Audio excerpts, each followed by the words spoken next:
오늘 룻기의 마지막 시간입니다.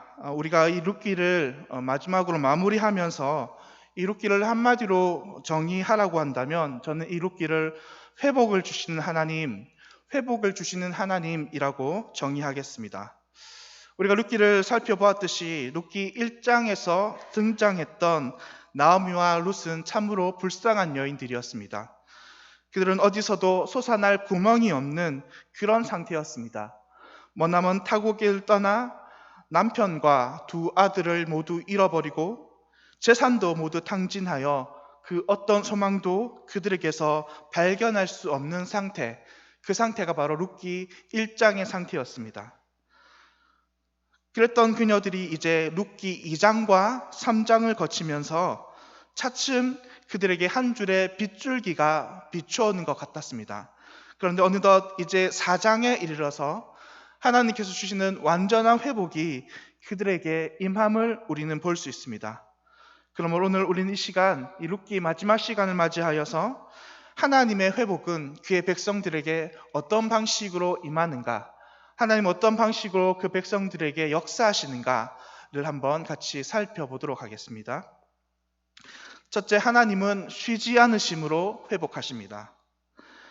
하나님은 당신의 백성들의 회복을 위해서 쉬지 않고 일하시는 분입니다. 그러한 하나님의 신실하심은 바로 오늘 성경에서 이 보아스를 통해서 나타납니다. 보아스가 룻과 나오미에게 일하는 그 신실하심이 바로 그 하나님이 당신의 백성들에게 역사하시는 신실함과 동일하다고 성경은 말합니다. 우리는 이런 보아스의 성품을 살펴보기 위해서 이 오늘 보면 바로 앞절인 룻기 3장 18절의 말씀을 다시 한번 우리가 한번 새겨볼 필요가 있습니다. 이 룻기 3장 18절은 나오미가 그의 며느리 룻에게 하는 말인데 참 이 말이 의미심장합니다. 룻기 3장 18절입니다. 이에 시어머니가 이르되 내 딸아 이 사건이 어떻게 될지 알기까지 앉아 있으라. 그 사람이 오늘 이 일을 성취하기 전에는 쉬지 아니하리라 하니라. 정말 보아스의 이 일함이 이 나오미의 말처럼 이 룻기 4장에 들어서 전혀 쉬지도 않고 곤비지도 않고 독수리 날개쳐 올라가듯 이 보아스가 열심히 이 나오미와 룻의 회복을 위해서 일하는 것을 볼 수 있습니다. 아침 일찍부터 장로들을 만나고 자신 대신 기업 무르자를 만나서 이 모든 일을 처리하고 그 모든 일의 증인을 세우는 이 모습을 우리는 오늘 본문에서 확인할 수 있었던 것입니다. 그런데 우리가 조금만 이 보아스의 상황을 생각해 본다면 이 보아스가 지금 그렇게 한가한 상황이 아니라는 사실을 우리는 알 수 있습니다. 왜냐하면 지금 보아스는 이 보리가 마지막으로 추수되는 시기입니다.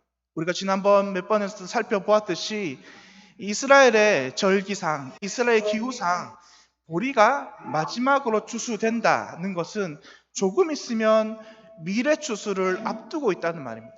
그러니까 지금 자기가 보리를 추수한 것을 다 걷어서 말린 후에 이것이 타작까지 끝나야 지금 곧바로 밀추수를 시작하는 겁니다. 그런데 이 보리 추수를 타작하지 않고 그대로 가만히 놔뒀다가 만약 비라도 내린다면 이 보리가 싹이 나서 먹을 수 없는 지경에 이르는, 그러므로 어서 빨리 보리를 타작해야 되고 어서 빨리 곡간에 넣어둬야 되고 어서 빨리 밀추수를 준비해야 하는 이 시기 가운데 보아스는 그 모든 것을 다 제쳐두고 지금 다른 일을 하는 것입니다.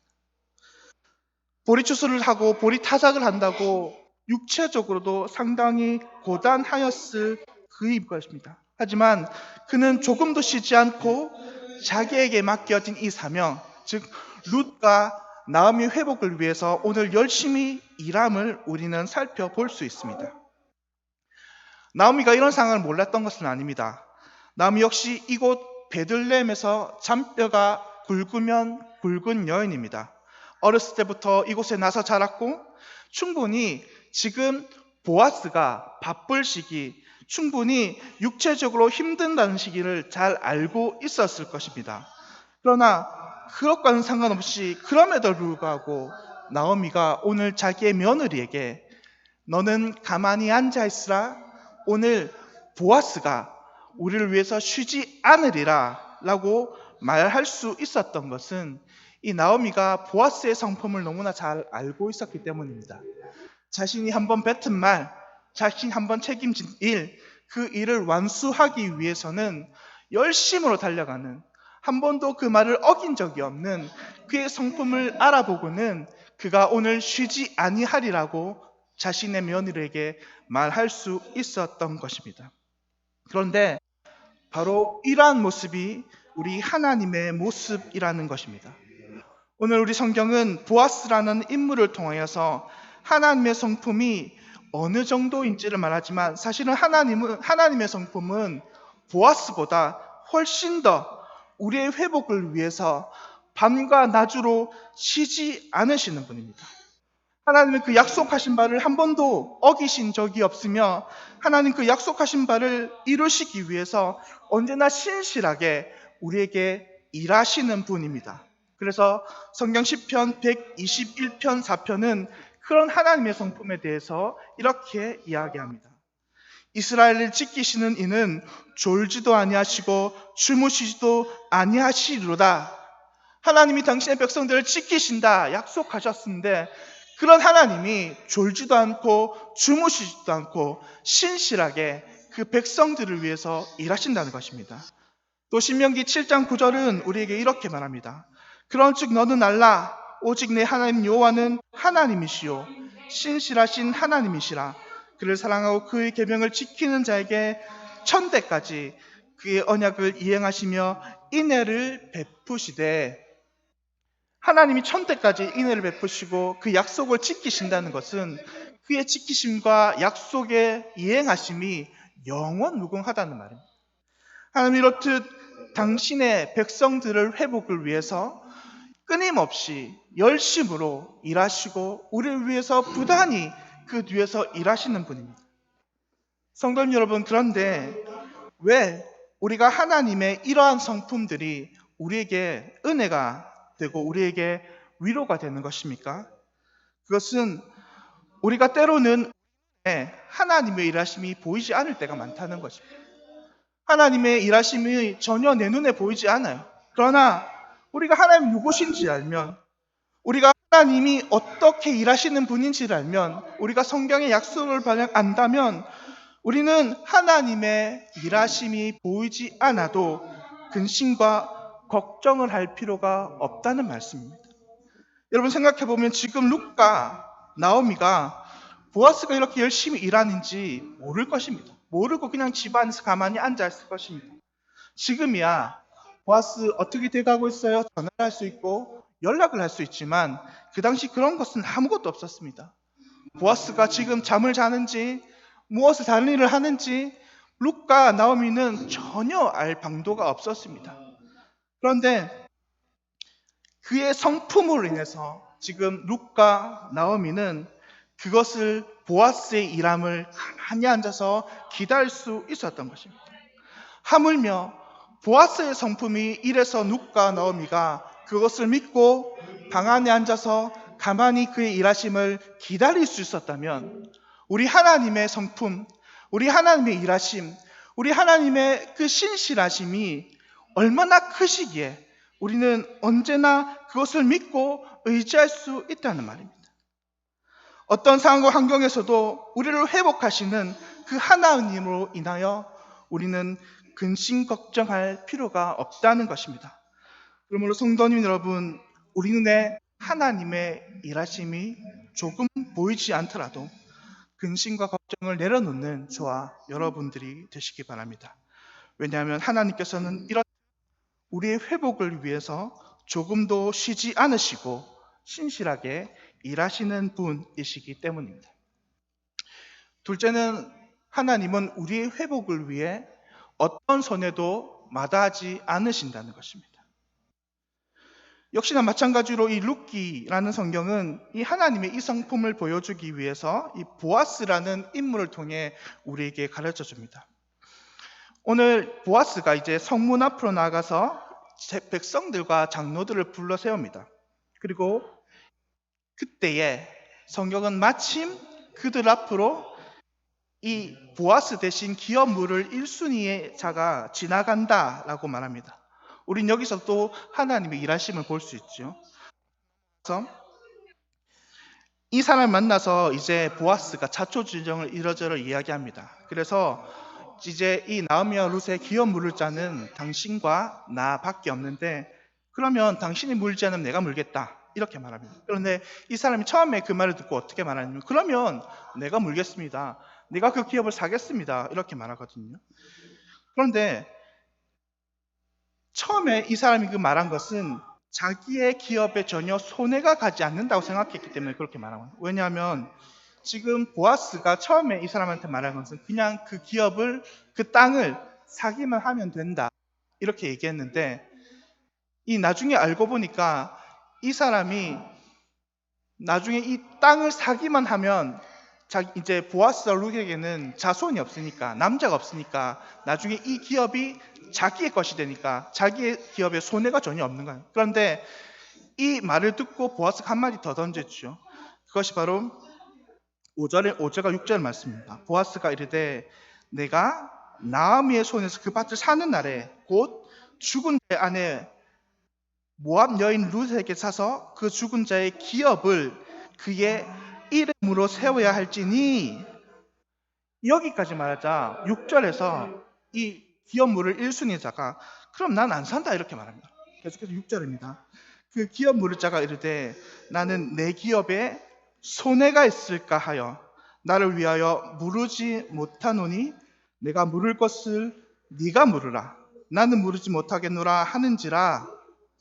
한마디로 말해서 이 사람은 지금 자기의 기업에 손해가 있을까 염려하여 나는 기업을 사지 못하겠다라고 말하는 것입니다. 사실 이 사람을 비난할 수 없는 것이 이것이 우리들의 일반적인 마음이기 때문입니다.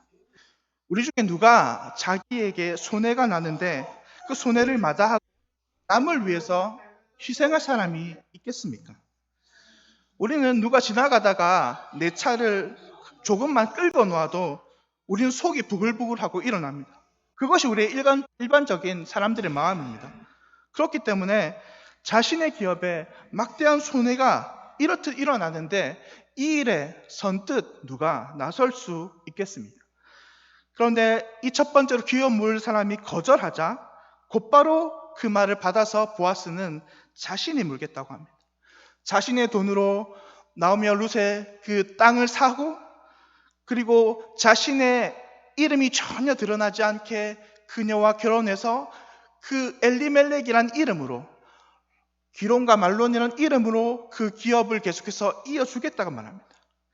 자신의 친척을 위해서 자신의 경제적인, 시간적인 모든 손해도 감수하겠다라고 보아스는 말하는 것입니다. 그런데 바로 이러한 모습이 우리 하나님의 모습과 동일하다는 사실입니다. 우리 하나님 오늘도 당신의 백성의 회복을 위해서 그 어떤 손해도 마다하지 않고 감수하시는 사랑입니다.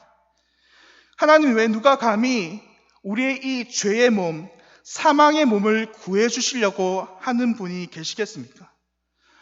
우리의 죄를 사해서 우리를 구원하시려면 바로 그 우리를 구원하는 값으로 당신의 목숨을 내어놓으셔야 되고 자신의 아들의 목숨을 내놓아야 되는데 하나님 외에 누가 이 일을 감당하겠느냐 말입니다. 그래서 로마서 5장 8절은 우리에게 이렇게 이야기합니다. 의인을 위하여 죽는 자가 쉽지 않고 선인을 위하여 용감히 죽는 자가 혹 있거니와 우리가 아직 죄인 되었을 때에 그리스도께서 우리를 위하여 죽으심으로 하나님께서 우리에 대한 자기의 사랑을 확증하셨느니라. 이 세상에 누구도 손해를 보기 싫어합니다. 마치 오늘 본문에 등장하는 이 기업 물을 자 같이 말입니다. 하지만 하나님은 그렇지 않습니다. 선뜻 자신의 아들을 내어주어 우리들의 생명을 살리신 것입니다. 이 세상 다른 신들, 다른 종교들은 사람들에게 어떻게 요구합니까? 하다못해 무속신앙도 그렇습니다. 전부 그들이 요구하는 것은 이런 전적인 희생과 손해보는 사랑이 아닌 지성이면 감천이다식의 논리입니다. 108배를 하고 내가 아침부터 정한수를 떠나서 열심히 지극정성으로 빌고 빌면 빌어야 그 정성이 하늘에 도달하여서 하늘이 감동해서 우리에게 복을 준다는 논리 아닙니까? 하지만 하나님은 그렇지 않다는 것입니다. 아직 우리가 죄인 되었을 때에 그분은 당신의 아들을 죽이심으로, 당신의 아들을 십자가에 못 박으심으로 우리를 회복하시는 분입니다. 사랑하는 성도 여러분, 그러므로 오늘도 그 하나님의 일하심, 하나님 그 손해보는 사랑을 기억하는 저와 여러분들이 되길 바랍니다.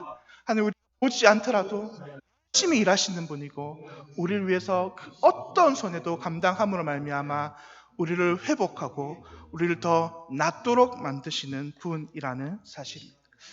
세 번째로, 하나님은 우리의 회복을 주시며 증거를 주시는 분이라는 사실입니다. 오늘 보아스의 말에, 보아스의 행동에서도 이렇게 나타납니다. 본문 9절에서 11절까지의 말씀입니다. 보아스가 장로들과 그 모든 백성에게 이르되 내가 엘리멜렉과 기론과 말론에게 있던 모든 것을 나오미의 손에서 산 이래 너희가 오늘 증인이 되었고 또 말론의 아내 모압 여인 룻을 사서 나의 아내로 맞이하고 그 죽은 자의 기업을 그의 이름으로 세워 그의 이름이 그의 형제 중과 그곳 성문에서 끊어지지 아니하게 함이 너희가 오늘 증인이 되었다 하니 성문에 있는 모든 백성과 장로들이 이르되 우리가 증인이 되나니 라고 말합니다. 처럼 보아스가 한 마지막 일은 이 일에 대한, 이 약속에 대한 증인을 세우는 것입니다. 그럼 왜 보아스는 이처럼 자신이 한 일에 대해서 증인을 세우는 것일까요? 그것은 자신이 얼마나 이 기업을 물을 것인가에 대한 확고한 의지가 있는가를 보여주는 것입니다. 보아스의 약속은 다른 사람들의 말처럼 그냥 공중에 흩날리는 공수표가 아니라는 것입니다. 자기가 확실하게 이해하겠다는 것입니다. 그래서 자신의 마을에 명망 있는 장로들을 불러 그들을 증인으로 세워서 그 약속을 지키도록 자신 만드는 것입니다. 그런데 이 증인을 세우는 가장 중요한 이유는 자신 때문이 아닙니다. 바로 이 약속을 받는 자들을 위함입니다. 지금 나오미와 룻은 이 일이 지금 이루어지기까지 하염없이 집에서 기다리고 있습니다. 또 이 일이 이루어지더라도 이제 결혼하고 열심히 자기의 기업이 다 회복되도록, 자신의 삶이 다 회복되도록 하염없이 또 기다리고 기다릴 세운 일한. 그런데 이 일에 증인을 세워둠으로 말미암아 나오미와 룻의 마음에 하염없는 기다림이 아닌 이 회복에 대한 소망의 증거를 발견할 수 있다는 사실입니다. 그런데 이 증거를 주시는 가장 놀라운 분이 바로 우리 하나님이십니다. 오늘 본문 마지막 13절과 15절에 보면 13절에서 이렇게 성경은 이야기합니다. 이에 보아스가 룻을 맞이하여 아내로 삼고 그에게 들어갔더니 여호와께서 그에게 임신하게 하심으로 그가 아들을 낳은지라. 사실은 보아스가 주는 이 증거, 증인, 보아스가 세우는 증인보다 하나님이 주신 증인, 이 증거가 더욱더 확실한 것입니다. 이 아들은 이제 평생 그들의 기업을 물을 자가 된 것입니다. 보아스, 나오미와 룻이 잃어버렸던 그 아들을 이제 다시 되찾은 것입니다. 이 아들이 자신의 경제적인 손실, 자신의 땅을 이제 다시금 되찾을 것입니다. 보아스가 증인을 세웠지만 하나님은 더욱더 커다란 증거를 지금 나오미와 룻에게 주신 것입니다. 그래서 세상 사람들은 이렇게 말합니다. 이는 내 생명의 회복자이며 내 노년의 봉양자라. 곧 너를 사랑하여 7 아들보다 귀한 내 며느리가 낳은 자로다 하니라. 이처럼 하나님은 우리에게 증거를 주심으로 우리의 회복을 확증하시는 분입니다. 사랑하는 성도 여러분, 우리는 이 룻기를 마지막으로 정리하면서 당신의 백성들에게 회복을 주시는 분이라는 사실을 알게 되었습니다. 하나님, 당신의 백성들의 회복을 위해 쉬지 않으신 분이시며 회복을 위해 어떤 희생도 감수하는 분이시며 회복을 위해 지금도 우리에게 확실한 증거를 주시는 분입니다. 그래서 우리가 회복에 대한 확실한 증거를 붙들고 지금도 우리에게 그 회복을 소망하도록 하시는 분입니다. 사랑하는 성도 여러분, 그렇다면 오늘 우리는 이 말씀을 최종적으로 정리하면서 우리에게 이런 질문을 해야 합니다. 나는 과연 내 인생에서 무엇이 회복되어야 하느냐입니다. 내가 오늘 하나님께 무엇을 구체적으로 구해야 하는가입니다. 사랑하는 성도 여러분, 나는 과연 내 인생에 무엇이 회복되기를 간절히 바라고 소망하십니까? 여러분, 회복이라는 말은 단순하게 우리에게 뭔가 한 가지가 더 더해진다는 것은 아닙니다. 회복은 단순히 우리가 더해지는 개념이 아니라 원래 우리가 가지고 있던 그것인데 그것이 없어졌거나 그것을 잃어버린 경우 다시 그것을 얻게 되는 것을 말합니다. 오늘 본문에 나오미와 룻은 자신에게 물질이 없어졌습니다. 원래 풍요했던 그 나오미 가족이 물질이 없이 몰락의 길을 걸었습니다. 또 그들은 풍성한 대가족이었습니다. 남편과 아내가 있었고 자식이 있었습니다. 그러나 그 모든 자식들이 죽고 남편도 죽었습니다. 그러므로 1차적으로 나오미에게 회복은 이 물질과 가족이 회복되는 것입니다. 그런데 우리가 조금만 더 들여다보면 이 나오미에게 가장 더 진실하고 실질적인 회복은 하나님에 대한 신앙의 회복입니다. 하나님을 신뢰하지 않고 믿지 않았던 그의 신앙이 이제 다시 베들레헴으로 돌아오며 하나님의 은혜와 복을 받으면서 하나님을 믿고 신뢰하며 하나님의 은혜를 더욱더 사랑하게 된 것, 그것이 바로 나오미의 실질적인 회복입니다. 그렇다면 우리의 인생에 지금 나에게 무엇이 회복되어야 하겠습니까? 그건 사실 사람마다 개인마다 다를 수 있습니다. 어떤 사람은 물질이 회복되어야 되는 분 계십니다. 또 어떤 분은 관계가 회복되어야 되는 분도 계십니다. 또 어떤 분은 예전처럼 내 건강이 회복되어야 되는 분도 계십니다. 어떤 분은 하나님에 대한 나의 마음이, 하나님에 대한 나의 사랑이 회복되어야 하는 분도 계십니다. 내가 지난날 하나님을 생각하고 기도하기만 하면 하림없이 내 눈에서 눈물이 흐르고 기도가 절실했는데 지금 내가 돌이켜보니 그 모든 것을 잃어버렸다면 우리는 마땅히 그것을 다시 내 삶 가운데 회복하도록 기도하고 구해야 하는 것입니다. 그런데 무엇보다 놀라운 사실은 우리가 회복되어야 하는 그것에 대해서 사실은 지금 하나님이 더 애타게 찾고 우리를 기다리고 계신다는 사실입니다. 우리의 마음과 우리의 물질과 우리의 관계와 우리의 모든 것이 회복되기를 우리보다 우리 하나님이 더욱더 기다리신다는 사실입니다. 그분은 우리의 회복을 위해서 지금도 쉬지 않고 어떤 희생도 감수하시고 확실한 증거와 믿음을 보여주심을 말미암아 우리에게 지금도 그 회복을 주시려고 하시는 분입니다. 그럼 이 시간 하나님께 믿음으로 다시금 우리의 회복을 위해서 찾고 구하는 우리가 되길 바랍니다. 그럴 때 하나님께서 크신 은혜와 신실하신 사랑으로 오늘 이 밤 우리에게 주시리라 확실히 믿고 다짐합니다. 오늘 시간 그런 시간이 되기를 간절히 소망합니다. 함께 찬양하고 기도하겠습니다.